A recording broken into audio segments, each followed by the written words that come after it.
দাড়ি টুপি পাঞ্জাবিটাকে একজন লোকরে দিয়ে এগুলো করাইতেছে। কত বড় বেয়াদবরা! এরা নাকি শিক্ষিত, এরা নাকি স্যার, এরা নাকি মাস্টার। শিক্ষকতা করার এদের যোগ্যতা নাই। এরা আবার মুসলমান দাবি করে। কিভাবে ওরা মুসলমান দাবি করে আমি এটাই বুঝি না। কি একদম মুসলমান দাবি করে, তাদের আর কোনো কাজ নাই, নামাজ নাই, কালাম নাই, আল্লাহ নাই, খোদা নাই। এটা আরও ইসলামের বিরুদ্ধে যেমনি চেমনি করবো। কি ইসলামের পক্ষে যেতেছে নাকি ইসলামের বিপক্ষে যেতেছে, এদের এগুলো কোনো হুঁশ নেই। এরা আবার বুদ্ধিজীবী দাবি করে, এরা আবার নিজেকে মুসলমান দাবি করে। আসলে এদের আসলে লক্ষ্মীপুরে একটি অনুষ্ঠানের মধ্যে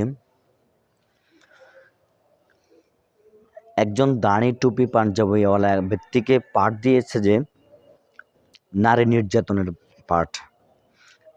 সেই ভিডিওতে, অর্থাৎ সে অনুষ্ঠান যখন করতেছে, অনুষ্ঠানের মধ্যে তার কাজ হচ্ছে, তার অভিনয় হচ্ছে এই নারীকে নির্যাতন করবে, অত্যাচার করবে, আর তার গায়ের মধ্যে দাড়ি টুপি পাঞ্জাবি। তো এই অনুষ্ঠান চলাকালীন অবস্থায় হঠাৎ করে কয়েকজন ক্ষিপ্ত হয়েছে যে এটা কি, একজন দাড়ি টুপি পাঞ্জাবিওয়ালা ব্যক্তিকে আপনারা দিচ্ছেন নারী নির্যাতনের পাঠ, সবাই দেখতেছে। এতে করে তো আলেম সমাজ যারা রয়েছে তাদেরকে অপমান করা হচ্ছে এবং ইসলামকে অবমাননা করা হচ্ছে। তার এটার প্রতিবাদে সকলে এটার প্রতিবাদ জানালো এবং শিক্ষককে, ওই জামায়াতের নেতা উনি একজন ছিল, ওনারা ছিল, শিক্ষকদের সাথে গরম হয়ে গেল। যারা এগুলোর অ্যারেঞ্জমেন্ট করেছে অনুষ্ঠানটা পরিচালনা করেছে বা এদেরকে এগুলো কাজে পাঠ দিয়েছে যে তারা অভিনয় করার জন্য অনুষ্ঠানের মধ্যে, যারা অনুষ্ঠানের পরিচালক। তো সেখানে দেখা যায় নারীদের নির্যাতন করতেছে, এরকম একটা অনুষ্ঠান, এই অনুষ্ঠানটা তারা সাজালো, ঠিক আছে। এখন এটা নিয়ে সবাই তীব্র প্রতিক্রিয়া জানালো এবং তীব্র প্রতিবাদ জানালো। এটা সোশ্যাল মিডিয়া ভাইরাল হয়ে গেছে, হয়তো বা আপনারা দেখেছেন। আমার কথা হচ্ছে যে দাড়ি টুপি পাঞ্জাবিওয়ালা ওদের টার্গেট নয়, ওদের মূল টার্গেট হচ্ছে ইসলাম।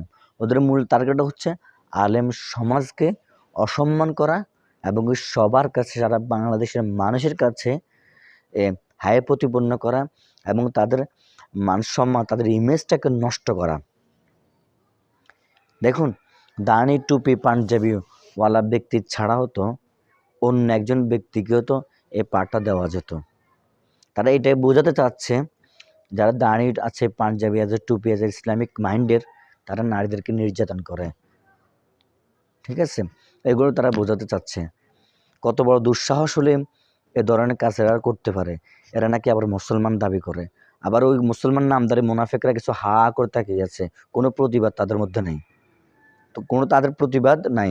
এই প্রতিবাদ না করার কারণে নাস্তিকরা, মোরতাদরা, ইসলাম বিদ্বেষীরা মানে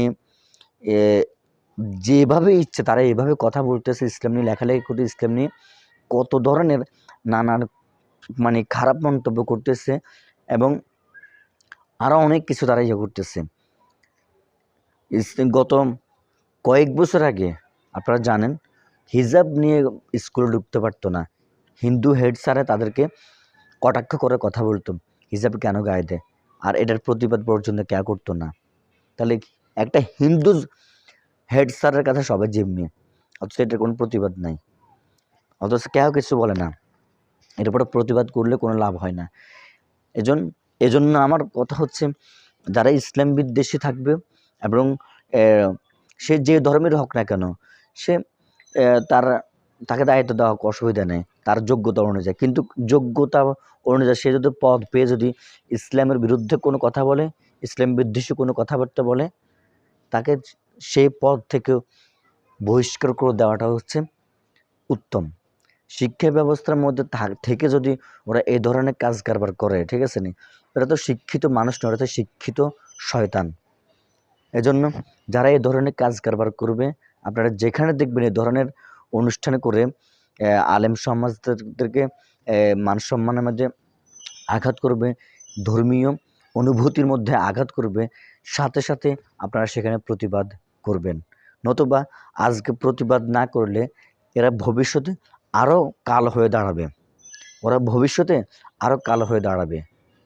এজন্য আজকে প্রতিবাদ যদি আমরা আরও আগে থেকে তো করতাম, তাহলে আমাদের এই দেশের মধ্যে আরও শান্তি তাড়াতাড়ি চলে আসতো।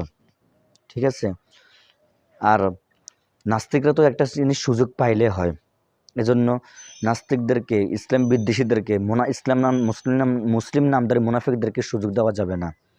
এখন আমার কথা হচ্ছে, আমরা এই দাঁড়ি টুপি পাঞ্জাবিওয়ালা ব্যক্তি ছাড়া হতো আপনারা অন্য কাউকে দিয়ে তো এই পাঠ অর্থাৎ এই অনুষ্ঠানটা অভিনয়টা করাতে পারতেন। দাঁড়ি টুপি পাঞ্জাবিটাকে একজন লোকরে দিয়ে এগুলো করাইতেছে। কত বড় বেয়াদবরা! এরা নাকি শিক্ষিত, এরা নাকি স্যার, এরা নাকি মাস্টার।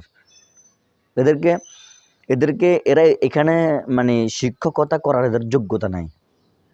এরা আবার মুসলমান দাবি করে। কীভাবে ওরা মুসলমান দাবি করে আমি এটাই বুঝি না।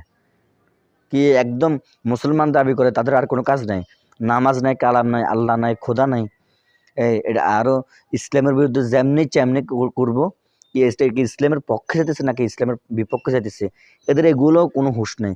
এরা আবার বুদ্ধিজীবী দাবি করে, এরা আবার নিজেকে মুসলমান দাবি করে। আসলে এদের আসলে দুনিয়াতে আসাটা কেন যে দুনিয়াতে ওরা আসছে এটা ওরা নিজে জানে না। এরা নামে মুসলিম, কোনো কাজের মধ্যে তাদের ইসলামের কোনো কিছু তাদের মধ্যে নেই। ইসলামের কোনো কিছু তাদের মধ্যে নেই। এই শিক্ষা দিয়ে কী হবে? এই শিক্ষা দিয়ে তাদের কি হবে? যদি ধর্মীয় জ্ঞান যদি না থাকে, আর ধর্মীয় বাবা যদি তারা যদি না চলাফেরা করে, এ ধরনের শিক্ষক থেকে জাতি কি শিখবে? ছাত্রছাত্রীরা কি শিখবে? এরা এ ধরনের শিক্ষকের কাছে পড়ালেও তো পড়ালেখার মধ্যেও তো বারাকা আসবে না। তো আসুন, যারা ইসলামের বিরুদ্ধে কটূক্তি করবে, যারা ইসলাম বিদ্বেষী কথাবার্তা বলবে এবং ইসলাম নিয়ে হায় প্রতিপন্ন করবে, আলেম সমাজের মান সম্মান নিয়ে তারা যেমনি কথাবার্তা বলবে, আমরা সেখানে প্রতিবাদ করব। আর যদি বেশি ওভার করে ফেলায়, বেশি বাড়াবাড়ি করে, বেশি সমস্যা সৃষ্টি করে, যেটা মেনে নেওয়ার মতো নয়, যেরকম আজকে এই ঘটনা ঘটছে, এরকম সাথে সাথে আপনারা তাদেরকে ধরে, জনগণ ধরে পুলিশে দিয়ে দিবেন। আইনে তাদের বিচার করবে। আল্লাহ হাফেজ।